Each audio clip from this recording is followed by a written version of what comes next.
know parent, not just to do justice, but to appear to do justice. That includes some person walking in off the street. They see some stranger who's not a court staff walking into a registry office. You can ask, why is that person in the registry office? Why can't I? Or someone walks into a judge's office. Why did that person go to the judge's office? Why can't I? Or someone appears to get their case resolved faster than someone else. Their question is, why did that case go better for that person as opposed to me? So it's all about as much, particularly in the commercial courts where I'm working, you find the very poor versus the very rich, the very helpless versus the very powerful. And why do they come to the court? They come to the court because they're hoping that there's a neutral, impartial forum for helping to resolve that dispute.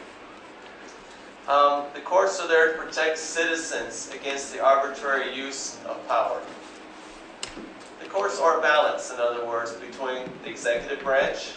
You see this not so often, but there are countries around the world where courts just don't work. And what happens when courts just don't work at all?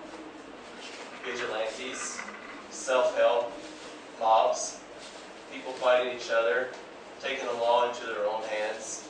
That's not in anyone's interest. That destabilizes peace, everything.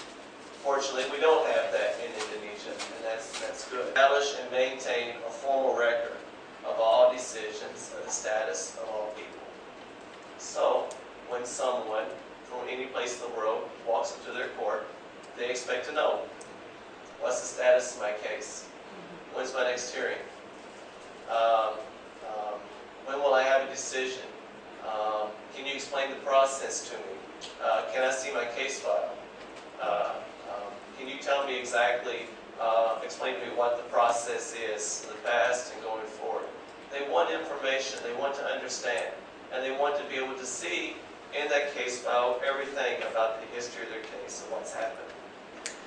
What we've done on the project that I work on, this project that I'm working on is funded by the U.S. Agency for National Development. It's working with 5 courts. We call them model courts. They're the courts with jurisdiction over the commercial courts and the anti-corruption court. So we work with Central Jakarta, Makassar, Medan, Surabaya, Semarang. One of our big activities, primary activity, has been implementing automation, an automated case management system. Now here's the question. Do computers do automation? Do those things make courts excellent? The answer is sometimes yes, sometimes no. A case management system or a computer is as simple as this thing in my hand. Everyone knows what this is, right? It's a cell phone, right? First time I had one, I had no clue how to use it. It was like trying to find settings and you know, all these different types of things. And it's a good tool, but I had to learn how to use it. If I take this to another country, I know how to use it. Now, it's great. I know how to find my addresses, I know how to call people, I know how to use the calculator. It has a calendar, it has all sorts of neat little things. But I had to learn how to use them. Until I learned how to learn, and I took advantage of them, it was really useless to me.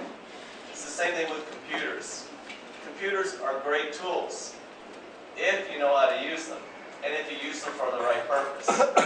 I've been in many countries, fortunately Indonesia is not one of them, where people get computers, they put them on their table just like